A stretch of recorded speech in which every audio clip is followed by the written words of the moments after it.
दोस्तों, इसके पहले हम लोगों को, जैसे आप लोग को पता है कि जीविका को एरिया कोऑर्डिनेटर और कम्युनिटी कोऑर्डिनेटर लेकर हम लोग कर रहे थे। इसके पहले मैंने बुनियादी बही खाता पद्धति और वित्तीय साक्षरता का थ्योरी क्लास कर दिया है, इसलिए आज हम इसका एमसीक्यू करेंगे, जिसमें लगभग में 200 के आसपास एमसीक्यू है। तो चलिए एमसीक्यू शुरू करते हैं। स्वयं सहायता समूह के सदस्यों की न्यूनतम संख्या कितनी होनी चाहिए? तो 10। कैश बुक का मुख्य उद्देश्य क्या है? तो केवल नकद लेन देन का रिकॉर्ड रखना। खाता बही में कितने पक्ष होते हैं? तो डेबिट और क्रेडिट। खाता बही में कितने पक्ष होते हैं? तो डेबिट और क्रेडिट। बैठक रजिस्टर किस कार्य के लिए उपयोग होता है? तो समूह बैठक का विवरण देख रखने के लिए। बैठक रजिस्टर किस कार्य के लिए प्रयोग करते हैं? बैठक रजिस्टर का किस कार्य के लिए प्रयोग करते हैं? तो समूह बैठकों का विवरण रखने के लिए। रोकड़ बही कौन सी पुस्तक है? रोकड़ बही कौन सी पुस्तक है? तो सहायक पुस्तक है रोकड़ बही। स्वयं सहायता समूह के सदस्यों के कितने समूह में शामिल हो सकते हैं? तो एक। स्वयं सहायता समूह में कितने सदस्य कितने समूह में शामिल हो सकते हैं? तो एक सदस्य शामिल हो सकते हैं। कैश बुक में कौन कौन से कॉलम होते हैं? तो कैश एक, दो कैश बुक और कैश और बैंक, या तीन कैश बैक डिस्काउंट सभी हो सकते हैं कैश बुक के कॉलम में। या कैश, बैंक और डिस्काउंट तीनों कॉलम होते हैं, ये भी कह सकते हैं कि सी होगा। कैश बुक में कैश होता है, बैंक होता है, डिस्काउंट होता है। खाता बही के अन्य किस नाम से जाना जाता है? तो प्रधान पुस्तक के नाम से। खाता बही को अन्य किस नाम से जाना जाता है? तो प्रधान पुस्तक के नाम से। समूह में बैंक ऋण देते समय बैंक किन किन बातों का ध्यान रखती है? तो उपस्थित सदस्य, बैठक सहभागिता, खाता पुस्तकों का रखरखाव। कैशबुक मुख्य रूप से किस प्रणाली पर आधारित होती है? तो दुराही प्रविष्टि का। कैशबुक मुख्य रूप से किस प्रणाली पर आधारित होती है? दुराही प्रविष्टि की होती है। प्रत्येक बैठक में क्या दर्ज होता है? तो सदस्य की उपस्थिति। प्रत्येक बैठक में क्या दर्ज होता है? सदस्य की उपस्थिति।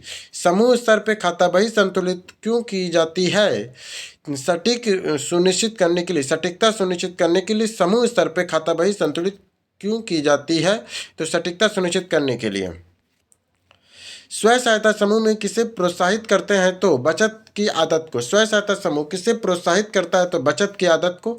खाता बही में खर्च क्रेडिट किस तरफ दर्ज होती है? तो दाईं तरफ। खाता बही खर्च क्रेडिट किस तरफ दर्ज होती है? तो दाईं तरफ। स्वयं सहायता समूह में बैठक कितनी बार होती है? तो हर 15 दिन में होती है।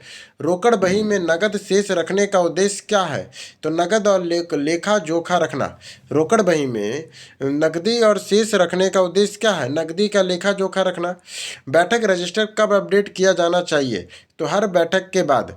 बैठक रजिस्टर कब अपडेट किया जाना चाहिए? हर बैठक के बाद। समूह के खाते का सारांश किसमें तैयार किया जाता है? तो खाता बही में। समूह के खाते का सारांश किसमें तैयार किया जाता है? तो खाता बही में। स्वयं सहायता समूह की स्थापना किस वर्ष भारत में हुई थी? तो 1970 में। स्वयं सहायता समूह की स्थापना किस वर्ष भारत में हुई थी? तो 1970 में हुई थी। रोकड़ बही किस प्रकार की प्रविष्टि का रिकॉर्ड है? तो नकदी और बैंक दोनों का है। नकदी और बैंक दोनों का है। वही बही के सदस्य द्वारा जमा की गई राशि दर्ज की जाती है। तो सदस्य बचत रजिस्टर में। बैठक रजिस्टर में कौन सा विवरण अनिवार्य है? तो उपस्थित अनिवार्य। बैठक रजिस्टर के लिए कौन सा विवरण अनिवार्य है? तो उपस्थिति। स्वयं सहायता समूह में बही खाता प्रणाली क्यों आवश्यक है? तो पारदर्शिता हेतु। स्वयं सहायता समूह में बही खाता प्रणाली क्यों आवश्यक है? तो पारदर्शिता हेतु। जमा रजिस्टर में किसका रखरखाव किया जाता है? तो बचत का। जमा रजिस्टर में किसका रखरखाव किया जाता है? तो बचत का। किस बही में बाहरी सहयोग अनुदान दर्ज किया जाता है? तो कैश बुक का।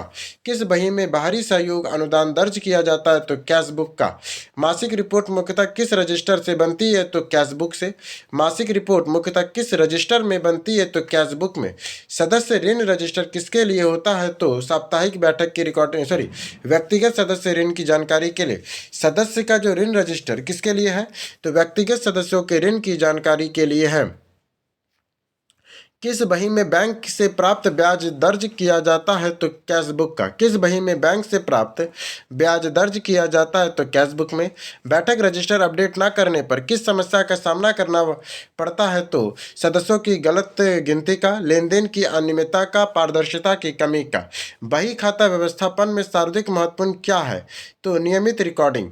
समूह लेखा वही किसके ऑडिट हेतु महत्वपूर्ण है तो बैंक, सरकारी विभाग और स्वयं समूह का।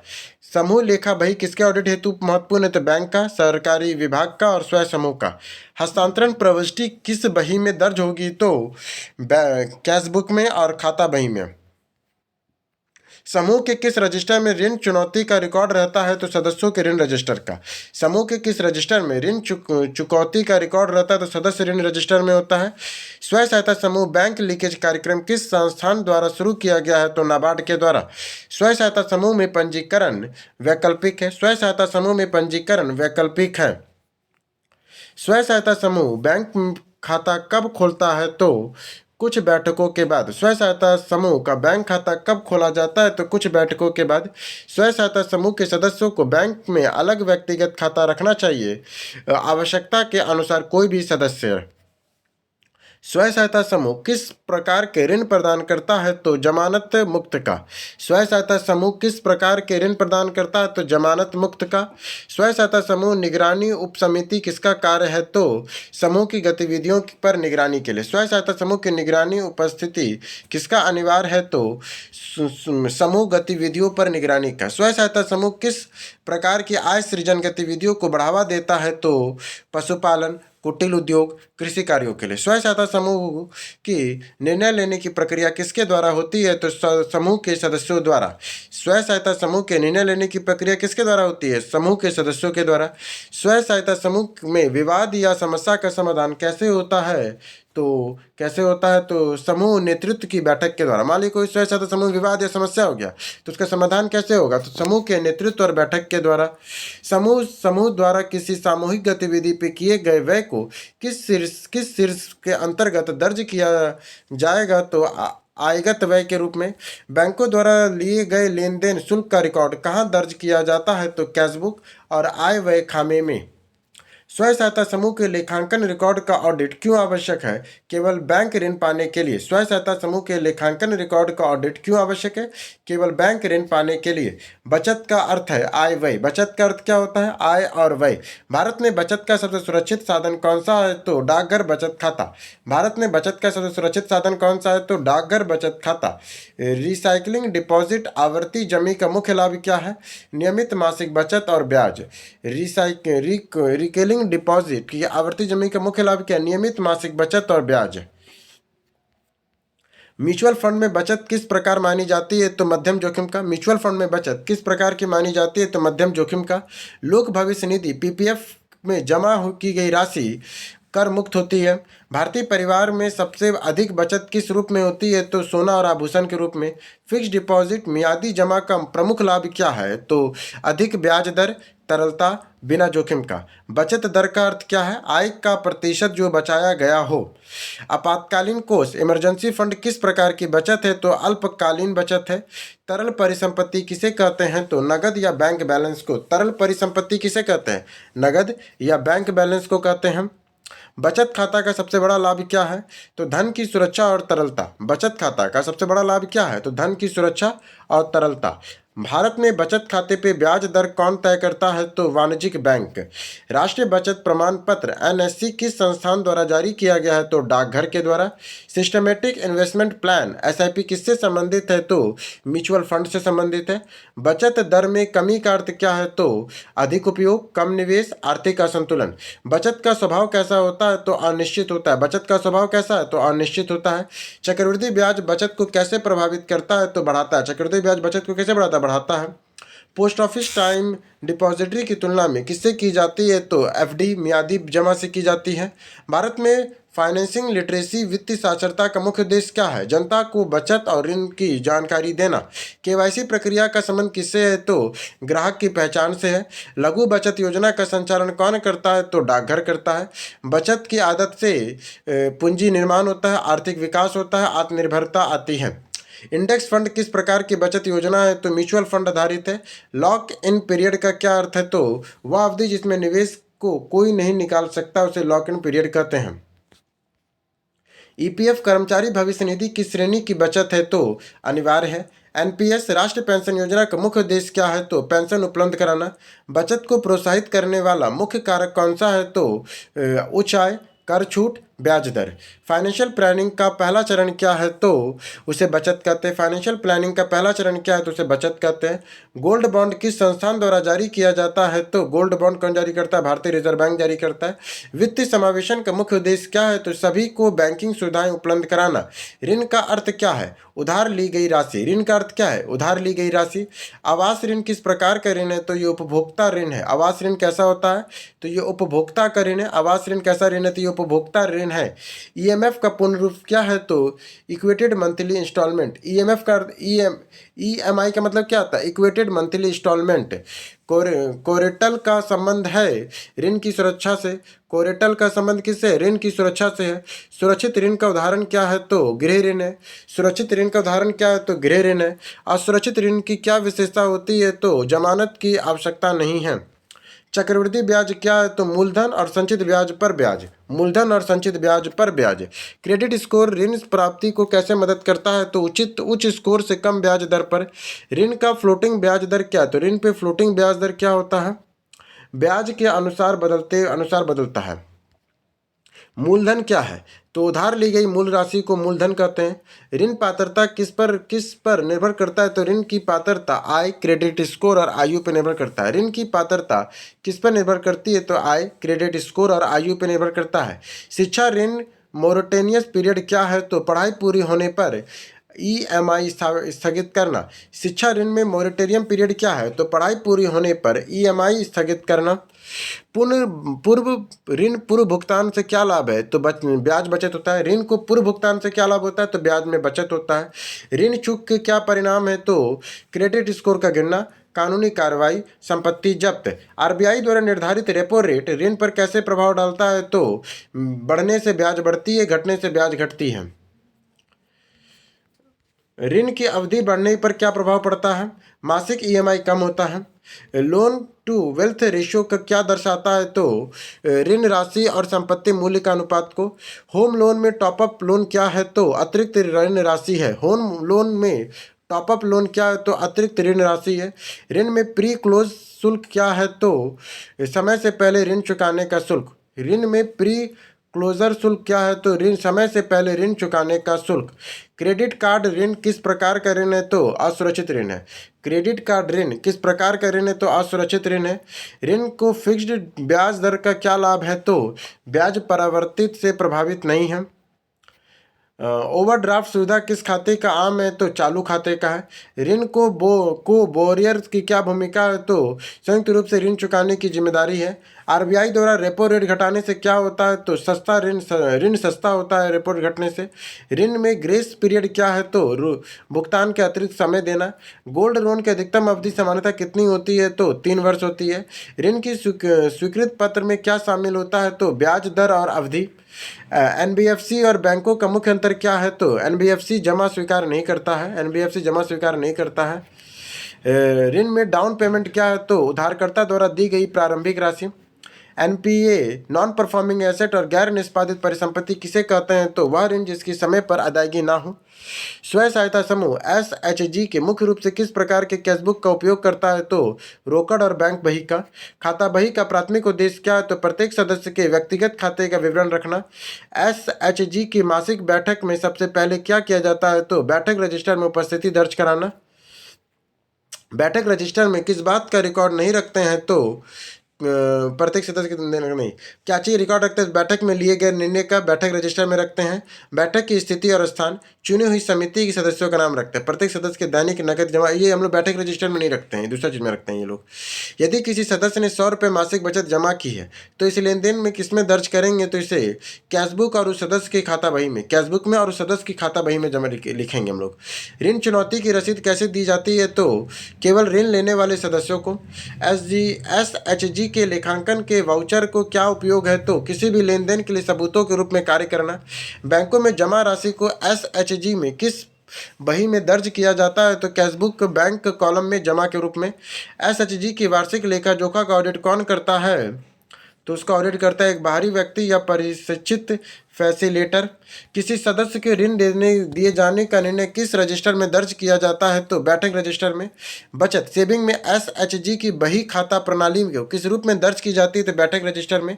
कि यदि समूह में किराए के लिए 500 खर्च किए तो इसे किस में दर्ज किया जाएगा? तो कैशबुक और आय खाता में, कैशबुक और आय व्यय खाता में से दर्ज करेंगे।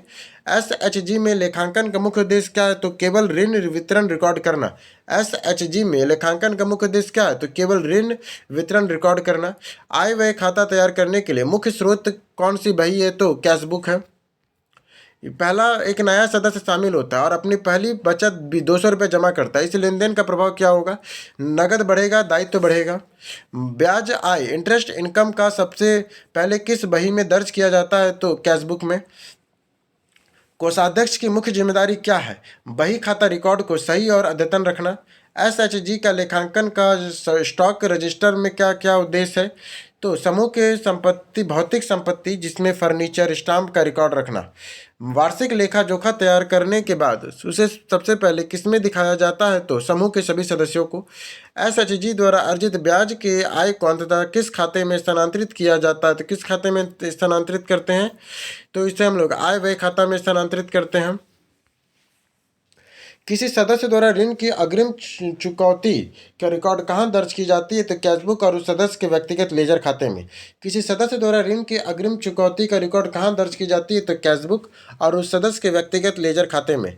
एसएचजी की पूंजी खाता क्या दर्शाता है? तो समूह में संचित निधि को, समूह की संचित निधि को एसएचजी की पूंजी खाता दर्शाता है। यदि समूह की बैठक रद्द हो जाती है तो इसका उल्लेख कहाँ किया जाना चाहिए? तो बैठक रजिस्टर के रद्द होने की तिथि पर। ऋण पर ब्याज की गणना आमतौर पर किस आधार पर की जाती है? तो मासिक आधार पर, घटती शेष राशि पर। एसएचजी लेखांकन में स्केच बुक का उपयोग क्या है? तो प्रारंभिक गणना और ड्राफ्ट तैयार करना है। प्रारंभिक गणना और ड्राफ्ट तैयार करना है। वार्षिक लेखा जोखा तैयार करने के बाद शुद्ध लाभ नेट प्रॉफिट को कहाँ स्थानांतरित किया जाता है? तो समूह की पूंजी खाते और संचित निधि में। वार्षिक लेखा जोखा तैयार करने के बाद शुद्ध लाभ को कहाँ स्थानांतरित करते हैं? तो समूह के पूंजी खाते या संचित निधि में।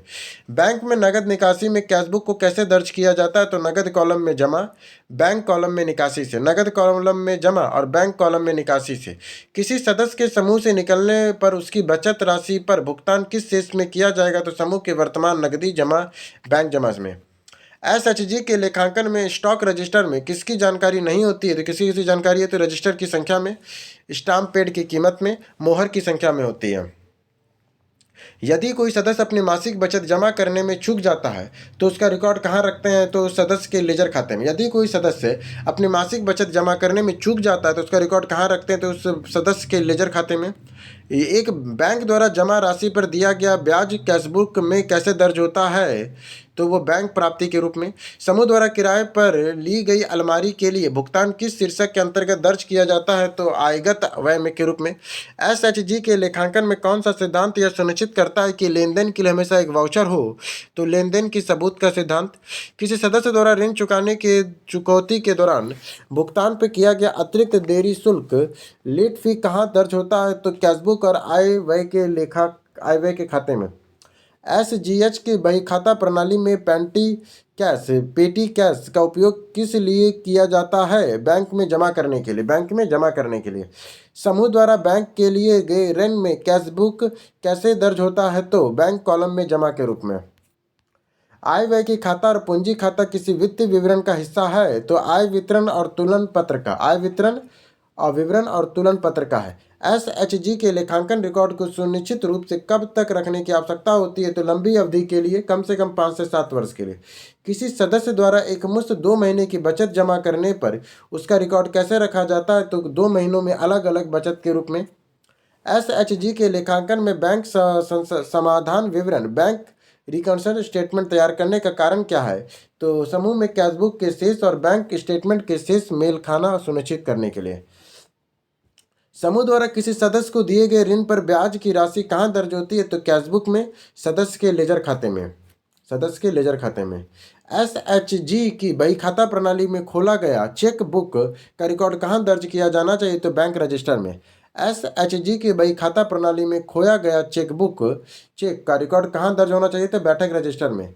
SHG के आय व्यय खाते में अवैतनिक व्यय आउटस्टैंडिंग एक्सपेंसेस को कैसे दिखाया जाता है? तो केवल व्यय व्यय के रूप में और एक दायित्व के रूप में। SHG के आय और व्यय के खाते में अवैतनिक व्यय को कैसे दिखाते हैं? तो व्यय के रूप में और एक दायित्व के रूप में। समूह की संचित निधि में वृद्धि किससे होती है? तो अर्जित शुद्ध लाभ और अधिशेष के दान से। अर्जित शुद्ध लाभ और अधिशेष की दान से। किसी सदस्य द्वारा ऋण लेने के लिए दिए गए आवेदन का रिकॉर्ड कहाँ रखा जाता है? तो बैठक रजिस्टर और या एक अलग ऋण आवेदन फाइलों में। SHG द्वारा बैंक में प्राप्त ऋण का भुगतान किए गए ब्याज को किस शीर्षक के अंतर्गत दर्ज किया जाता है? तो व्यय के रूप में। यदि कोई सदस्य बिना अपना ऋण चुकाए समूह छोड़ देता है तो उस ऋण को कैसे संसाधित किया जाता है? तो उसे किया जाता है, कैसे संसाधित किया जाता है? उससे खराब ऋण बैड डेट के रूप में लिखा जाए और उस व्यय के रूप में किया जाए। SHG लेखांकन में अंतरिम लेखा जोखा शब्द का अर्थ क्या है? वित्तीय वर्ष के बीच तैयार किया गया लेखा जोखा। बजट क्या है? तो आय और व्यय का अनुमान है। बजट क्या होता है? आय और व्यय का अनुमान होता है। राजस्व व्यय का उदाहरण कौन सा है? तो वेतन भुगतान। राजस्व व्यय का उदाहरण क्या है? तो वेतन भुगतान है। पूंजीगत व्यय उदाहरण कौन सा है? तो सड़क निर्माण पूंजीगत व्यय का उदाहरण है। वित्त विधेयक क्या है? कर कानूनों में परिवर्तन का प्रस्ताव वित्त विधेयक है। गैर कर राजस्व का उदाहरण कौन सा है? तो स्पेक्ट्रम आवंटन गैर कर राजस्व का उदाहरण है ये। राजस्व घाटा क्या मापता है? राजस्व घाटा क्या मापता है? तो राजस्व प्राप्ति और राजस्व व्यय के बीच के अंतर को। राजस्व घाटा क्या मापता है? राजस्व प्राप्ति और राजस्व व्यय के बीच के अंतर को राजस्व घाटा कहते हैं। बजट ट्रैकिंग का प्राथमिक उद्देश्य क्या है? तो व्यय को नियंत्रित करना और बचत को बढ़ावा देना। व्यय को नियंत्रित करना और बचत को बढ़ावा देना। पूंजीगत प्राप्तियों में क्या शामिल होती है? तो उधार और विनिवेश आय। पूंजीगत प्राप्तियों में क्या शामिल है? तो उधार और विनिवेश आय। आपातकालीन निधि का उद्देश्य क्या है? तो अप्रत्याशित घटनाओं के लिए वित्तीय सुरक्षा प्रदान करना है। बजट का मुख्य उद्देश्य क्या है? तो वित्तीय योजना बनाना। बजट का मुख्य उद्देश्य क्या होता है? वित्तीय योजना बनाना। सरकारी बजट निम्नलिखित में से कौन सा व्यय दीर्घकालिक पूंजीगत परिसंपत्तियों का निर्माण करता है? तो पूंजीगत व्यय। जब किसी सरकार का कुल व्यय उसकी कुल प्राप्तियों से अधिक हो जाता है तो उसे क्या कहते हैं? उसे एक बजट घाटा कहते हैं। निम्नलिखित विकल्पों में से कौन एक पूंजीगत प्राप्ति है? तो पूंजीगत प्राप्ति कौन सा है? तो विनिवेश एक पूंजीगत प्राप्ति है। निम्नलिखित में से कौन राजस्व प्राप्ति है? तो बाहरी अनुदान राजस्व प्राप्ति है। बाहरी अनुदान एक तरह से राजस्व प्राप्ति है। बाहरी अनुदान कैसा है? तो राजस्व प्राप्ति है। सरकारी बजट के अंतर्गत राजकोषीय घाटा किससे संबंधित होता है? उधार की आवश्यकता से। सरकारी बजट के अंतर्गत राजकोषीय घाटा किससे संबंधित है? तो उधार की आवश्यकता से है। सरकारी बजट का उपयोग करके उठाए गए कदम निम्नलिखित पर प्रभाव डाल सकते हैं। तो संसाधनों का आवंटन में, असमानता में, मुद्रास्फीति में। सरकारी बजट के अंतर्गत प्राथमिक घाटा किस बिंदु पर शून्य हो जाता है? राजकोषीय घाटा बराबर ब्याज भुगतान पर। राजकोषीय घाटे के बारे में क्या कहा जा सकता है? उधारी। राजकोषीय घाटे को क्या कह सकते हैं? उधारी की आवश्यकता होती है। राजकोषीय राज्य की उधारी की आवश्यकता को दर्शाता है। पंचवर्षीय आर्थिक नियोजन में किस प्रकार के व्यय का उल्लेख किया गया है? तो योजना व्यय का। जब प्राथमिक घाटा शून्य हो जाता है तो सरकारी उधार लेने का विकल्प को चुनौती होती है, क्योंकि ब्याज भुगतान के लिए। जब प्राथमिक घाटा शून्य हो जाता है तो सरकारी उधार लेने के विकल्प चुनौती है, क्योंकि ब्याज भुगतान के लिए। उस प्रक्रिया का नाम बताएं जिसमें सरकार अपनी प्रतिभूति निजी मालिकों को बेचती है। तो विनिवेश। उस प्रक्रिया का नाम बताएं जिसमें सरकार अपनी प्रतिभूति निजी मालिकों को बेचती है। तो वो विनिवेश है। निम्नलिखित में से कौन पूंजीगत व्यय के अंतर्गत नहीं आता है? तो कौन कौन आता है? तो स्कूल भवन निर्माण आता है, कर्ज का भुगतान आता है, जापान में मेट्रो कोच का खरीदना आता है। राजकोषीय घाटा से तात्पर्य है प्राथमिक घाटा प्लस ब्याज भुगतान। राजकोषीय घाटा से क्या तात्पर्य होता है? प्राथमिक घाटा प्लस ब्याज भुगतान। राजकोषीय घाटा क्या है? तो प्राथमिक घाटा प्लस ब्याज भुगतान राजकोषीय घाटा से तात्पर्य है। इनमें से कौन सी प्राप्ति गैर कर राजस्व का उदाहरण है? तो जुर्माना और शुल्क, निवेश में लाभ और लाभांश, ब्याज की प्राप्ति। जब सरकार को व्यय उसके राजस्व से अधिक हो जाता है तो उसे क्या कहते हैं? उसे हम लोग घाटा कहते हैं। राजकोषीय नीति का मुख्य उद्देश्य क्या है? तो मुद्रास्फीति नियंत्रण, आर्थिक स्थिरता और रोजगार का बढ़ना। वोट ऑन अकाउंट का उद्देश्य क्या है? तो व्यय के अस्थायी प्रावधान। वोट ऑन अकाउंट का उद्देश्य क्या है? व्यय का अस्थायी प्रावधान। बजट के प्रकार क्या है? तो व्यक्तिगत बजट, व्यावसायिक बजट, सरकारी बजट। निम्नलिखित में से किस निधि से सरकार के सभी व्यय किए जाते हैं और संसद के प्राधिकार के बिना इसमें कोई राशि अहमियत नहीं की जा सकती है तो समेकित निधि से। जब सरकार इसके उसके द्वारा संग्रहित राजस्व के बराबर राशि व्यय करती है उसे कहा जाता है संतुलित बजट। निम्नलिखित में से कौन सा कर भारत सरकार के लिए सर्वाधिक राजस्व का उपार्जन करता है तो निगमित कर। भारत की पहली बार बजट प्रणाली कब लागू की गई थी तो 1860 में। भारत में पहली बार बजट प्रणाली कब लागू हुई तो 1860 में लागू हुई। जब डैश एक तब होता है जब किसी सरकार को कुल व्यय उसके कुल आय से अधिक हो जाए तो उधार के पैसे को छोड़कर उत्पन्न करते हैं उसे हम लोग कहते हैं बजट। उससे घाटा नहीं, उसे बजट घाटा नहीं कहते। फिर देखिए क्वेश्चन क्या बोल रहा है। एक राजकोषीय घाटा तब होता है, एक राजकोषीय घाटा तब होता है जब किसी सरकार का कुल व्यय उस आय से अधिक होता है जो उधार में पैसे को छोड़कर उत्पन्न हुआ हो। जो उधार के पैसे को छोड़कर उत्पन्न हुआ हो उसे राजकोषीय घाटा कहते हैं।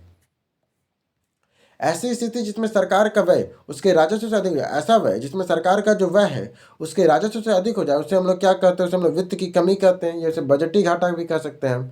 बजट चक्र का अंग नहीं है तो क्या क्या बजट चक्र का अंग है। बजट तैयार करना, बजट का निष्पादन करना, बजट मूल्यांकन करना। बजट के 4 चरण होते हैं, तैयारी और प्रस्तुतिकरण, अनुमोदन, निष्पादन, लेखा परीक्षा और मूल्यांकन। बजट के कितने चक्र होते हैं तो 4 चरण होते हैं, तैयारी और प्रस्तुतिकरण, अनुमोदन, निष्पादन और लेखा परीक्षा का मूल्यांकन करना।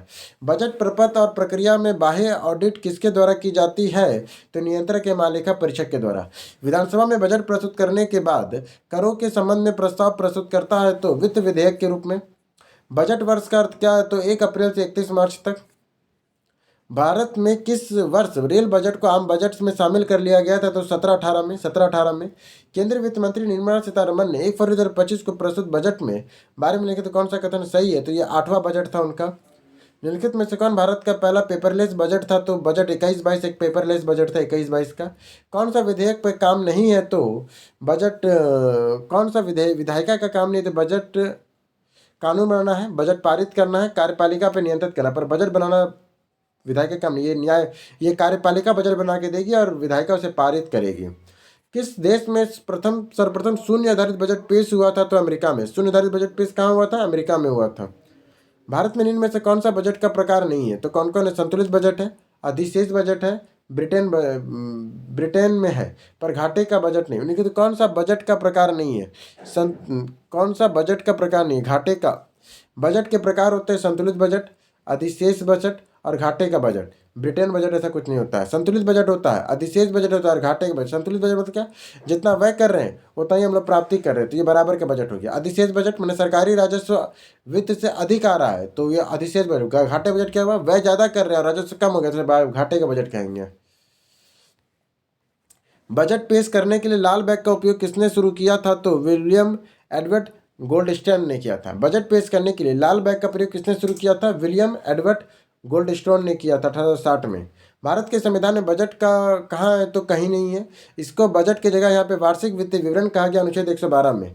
राजस्व व्यय में क्या शामिल नहीं होता था, क्या क्या शामिल होता है, सरकारी कर्मचारियों का वेतन शामिल है राजस्व व्यय में, पेंशन और आर्थिक सहायता है, ग्रामीण विकास की शिक्षा है, पर ऋण की वसूली राजस्व व्यय में नहीं है।